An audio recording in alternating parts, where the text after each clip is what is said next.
Baik, Bismillahirrahmanirrahim. Assalamualaikum warahmatullahi wabarakatuh. Selamat malam teman-teman semua. Perkenalkan saya Reko Perian dari kelompok 6 selaku moderator pada eh, pertemuan pada malam hari ini. Selanjutnya, mari sama-sama kita dengarkan hasil diskusi dari kelompok 3. Eh, Kepada kelompok 3 dipersilahkan untuk mempresentasikan hasil diskusinya.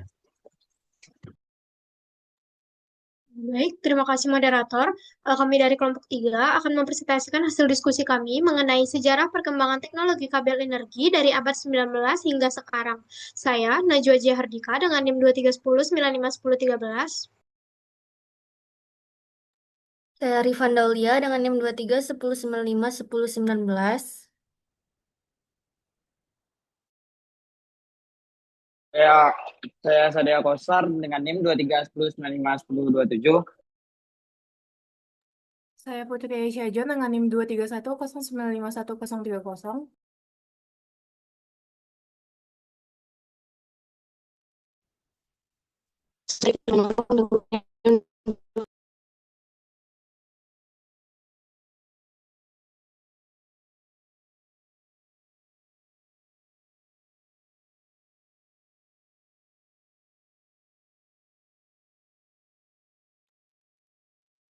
Mungkin untuk materi pertama akan disampaikan oleh Aisyah. Kepada Aisyah, disilakan.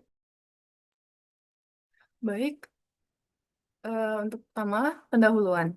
Latar belakang. Energi listrik telah menjadi tulang punggung peradaban modern, dan kabel energi berperan sebagai pembuluh darah yang mengalirkan daya dari pusat pembangkit hingga ke pengguna akhir. Perkembangan teknologi kabel energi merupakan narasi panjang tentang inovasi, persaingan ilmiah, dan respon terhadap tantangan teknis.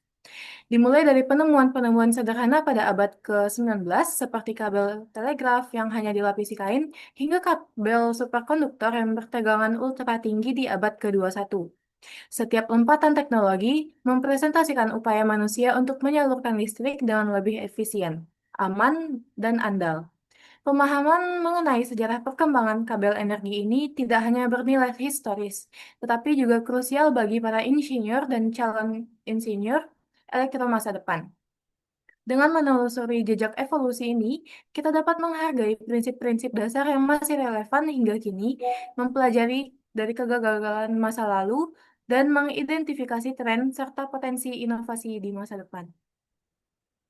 Berdasarkan latar belakang tersebut, kami merumuskan beberapa rumusan masalah. Yang pertama, bagaimana perkembangan teknologi kabel energi dimulai pada abad ke-19, lalu tantangan teknis apa saja yang dihadapi dalam pengembangan kabel energi dan bagaimana solusinya dari masa ke masa.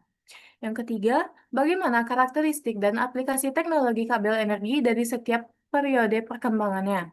Dan yang keempat, tren seperti apa yang mempengaruhi perkembangan teknologi kabel energi saat ini dan di masa depan. Selanjutnya tujuan.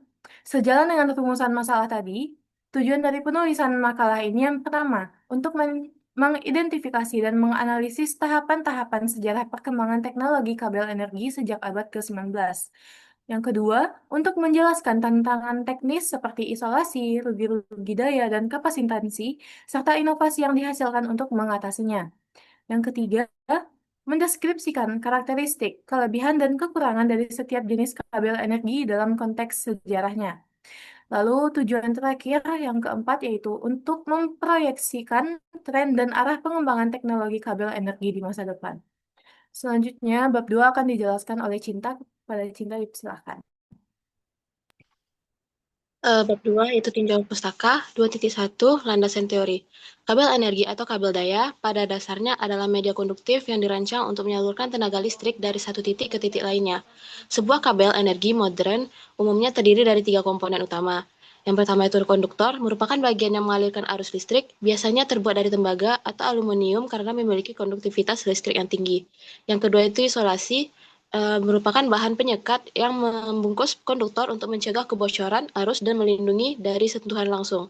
Yang ketiga yaitu selubung, merupakan lapisan pelindung yang terluar yang melindungi dari pengaruh mekanis, kimia, dan lingkungan seperti kelembapan dan sinar UV. Kinerja kabel ditentukan oleh parameter seperti tegangan kerja, kapasitas hantar arus, rugi-rugi daya, dan impedansi. 2 kabel telegraf dan isolator primitif. Pada abad ke-19, teknologi kabel listrik pertama kali dikomersilkan untuk sistem telegraf. Kabel-kabel awal ini sangat sederhana. Konduktor terbuat dari tembaga yang dilapisi dengan bahan isolator primitif seperti kain katun, sutra, atau getah karet. Kabel telegraf bawah laut yang pertama sukses menghubungkan Inggris dan Amerika pada tahun 1866 menggunakan gutta percha sebagai isolator. Meskipun efektif untuk tegangan dan daya rendah, bahan-bahan ini memiliki keterbatasan serius untuk aplikasi daya yang lebih tinggi, seperti ketahanan panas yang buruk dan mudah terdegradasi. Lalu pada 2.3 yaitu era perang arus dan kabel daya awal. Pada akhir abad ke-19, dunia menyaksikan persaingan sengit antara Thomas Edison yang menjadi pencetus DC dan George Westinghouse serta Nikola Tesla yang pencetus arus AC. Perang arus ini mendorong inovasi pesat dalam teknologi kabel. Sistem DC Edison beroperasi pada tegangan rendah, sehingga membutuhkan kabel yang sangat tebal untuk mengurangi rugi-rugi daya yang tidak ekonomis untuk jarak jauh. Dan sisi AC Westinghouse atau Tesla, keunggulan besar sistem AC adalah kemampuannya untuk dinaikkan dan diturunkan tegangannya menggunakan transformer. Ini memungkinkan penyaluran daya pada tegangan tinggi dengan arus yang lebih rendah, yang secara signifikan mengurangi rugi-rugi daya. Konsep ini membutuhkan kabel dengan isolasi yang mampu menahan tegangan tinggi, yang membuka jalan bagi penelitian material isolasi baru seperti kertas yang diimpregnasi dengan minyak. Selanjutnya akan dilanjutkan oleh Vanda.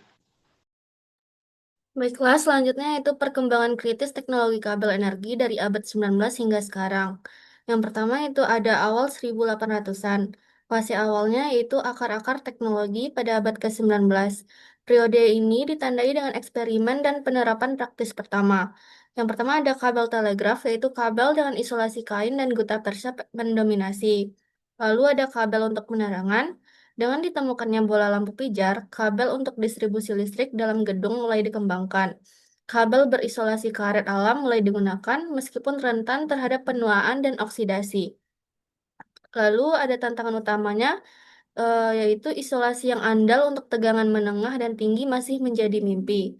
Selanjutnya pada tahun 1900 sampai 1950, yaitu revolusi isolasi dan tegangan tinggi. Awal hingga pertengahan abad ke-20. Era ini merupakan lompatan besar berkat penemuan material isolasi sintesis baru. Yang pertama ada kabel berisolasi kertas diimpregnasi minyak atau oil impregnated paper. Ditemukan oleh Martin Hochstadter. Kabel ini menjadi standar untuk sistem bertegangan tinggi. Lapisan kertas sebagai isolasi direndam dalam minyak mineral yang berfungsi mencegah terbentuknya void atau rongga udara yang dapat menyebabkan lucutan listrik atau partial discharge. Kabel ini mampu beroperasi pada tegangan hingga 69 kV dan lebih. Lalu ada PVC atau polyvinyl chloride diperkenalkan pada tahun 1920-an. PVC merevolusi kabel tegangan rendah dan kabel instalasi bangunan. PVC ini tahan terhadap api, air, bahan kimia, dan fleksibel, menjadikannya pilihan yang ekonomis dan serbaguna. Selanjutnya akan dijelaskan oleh Sadik. Jadi selanjutnya saya akan melanjutkan pembahasan dari Panda tadi, yaitu pada abad ke-1950 sampai 2000. Pematangan teknologi dan inovasi material akhir abad ke-20, yaitu fase ini difokuskan pada peningkatan keandalan efisiensi dan aplikasi khusus. Yang pertama ada PE polyethylene dan XLPE cross-link polyethylene. Itu pada tahun 1930-an. PE ditemukan dan memiliki sifat dielektrik yang sangat baik. Namun, PE memiliki titik lele yang rendah. Inovasi berikutnya adalah crosslink atau proses penyambungan silang molekul polimer pada tahun 1960-an yang menghasilkan XLPE. XLPE memiliki ketahanan panas yang jauh lebih tinggi hingga 90 derajat Celcius dan kekuatan mekanik yang lebih baik, menjadikannya standar baru untuk kabel tegangan menengah hingga 35 kV dan akhirnya menggantikan kabel kertas minyak untuk aplikasi tegangan tinggi. Yang kedua ada kabel XLPE untuk tegangan ekstra tinggi atau EHV dengan penyempurnaan proses manufaktur dan pemurnian material. Kabel XLPE mulai digunakan untuk sistem tegangan ekstra tinggi sampai hingga 500 kilovolt. Yang ketiga yaitu ada kabel gas insulate line atau GIL dikembangkan untuk menyalurkan daya yang sangat besar ribuan ampere pada tegangan tinggi di ruang terbatas. Selanjutnya pada tahun 2000 sampai sekarang, era modern dan masa depan abad ke-21 dan seterusnya. Tren saat ini didorong oleh kebutuhan akan efisiensi energi, integrasi energi terbarukan, dan digitalisasi. Yang pertama itu ada kabel superkonduktor. Kabel yang menggunakan material keramik superkonduktor atau high temperature superkonduktor atau HTS dapat mengantarkan arus listrik dengan rugi-rugi hampir nol. Yang kedua ada kabel dengan peringatan dini dan monitoring cerdas, yaitu kabel modern dilengkapi dengan serat optik terintegrasi untuk memantau suhu, tegangan, dan mendeteksi partial discharge secara real time. Yang ketiga yaitu material isolasi nano, yaitu penelitian terkini berfokus pada komposit polimer dengan nanopartikel untuk meningkatkan sifat termal, mekanik, dan dielektrik isolasi kabel. Yang keempat yaitu kabel untuk integrasi energi terbarukan, yaitu kabel tegangan tinggi arus searah atau HVDC semakin vital untuk menghubungkan ladang angin, lepas pantai, atau pembangkit surya skala besar yang letaknya jauh ke grid utama. Sekian dari saya. Selanjutnya, itu ada kesimpulan. Berdasarkan pembahasan, dapat disimpulkan bahwa sejarah perkembangan teknologi kabel dari abad ke-19 hingga sekarang merupakan sebuah evolusi yang berkesinambungan yang dipicu oleh kebutuhan akan efisiensi, keandalan, dan kapasitas yang lebih besar. Perkembangannya dapat dirangkum sebagai berikut. Yang pertama, dari bahan isolasi primitif, gutta percha, karet pada abad ke-19. Teknologi beralih ke material yang lebih andal seperti kabel, kertas, minyak untuk menangani tegangan tinggi. Yang kedua, abad ke-20 ditandai dengan revolusi material polimer sintesis, PVC, PE, dan terutama XLPE yang membuat kabel menjadi lebih ringan, kuat, tahan lama, dan mampu beroperasi pada tegangan yang semakin tinggi. Dan yang ketiga, di abad ke-21, inovasi bergeser ke material mutakhir seperti superkonduktor dan nanokomposit, serta integrasi dengan teknologi digital untuk menciptakan kabel pintar yang dapat dipantau dan dikendalikan dari jarak jauh. Inti dari seluruh perjalanan ini adalah upaya terus-menerus untuk meminimalkan rugi-rugi energi, meningkatkan keamanan, dan memenuhi tuntutan kompleks sistem kelistrikan modern. Dan selanjutnya, untuk saran, berdasarkan kesimpulan di atas, berikut adalah beberapa saran untuk perkembangan lebih lanjut. Yang pertama, untuk peneliti dan industri, perlu dilakukan intensifikasi penelitian dan pengembangan pada material superkonduktor suhu tinggi yang lebih ekonomis dan material isolasi nano untuk menciptakan kabel generasi berikutnya dengan efisien tertinggi.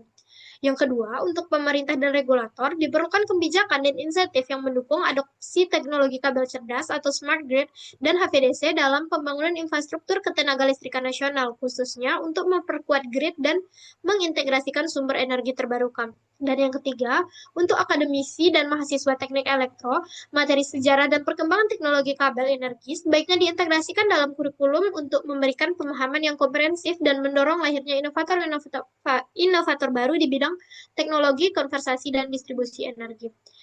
Sekian pembahasan dari kami, mungkin dikembalikan ke moderator. Baik, terima kasih kepada kelompok 3 atas pemaparan materi yang telah disampaikan. Selanjutnya sesi diskusi. Ya, mungkin dari kelompok 4 jika ada pertanyaan boleh langsung open mic saja.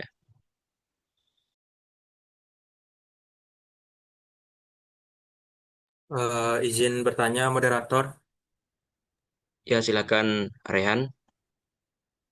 Izin perkenalkan, nama saya Supraihan dari kelompok 4, ingin bertanya kepada kelompok 3.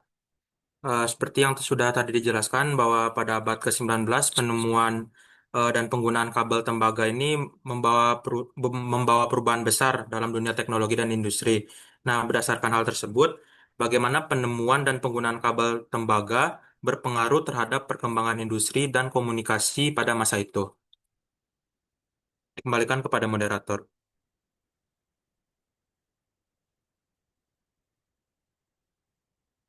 Baik, terima kasih Rehan. Apakah masih ada dari kelompok 4 yang ingin bertanya? Mungkin dibuka satu pertanyaan lagi untuk kelompok 4. Boleh dipersilahkan.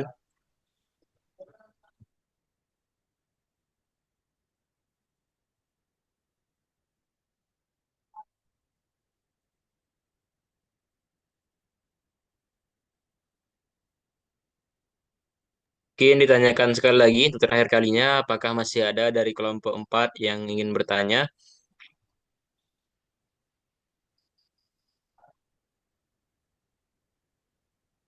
Oke, mungkin tidak ada pertanyaan lagi ya dari kelompok 4.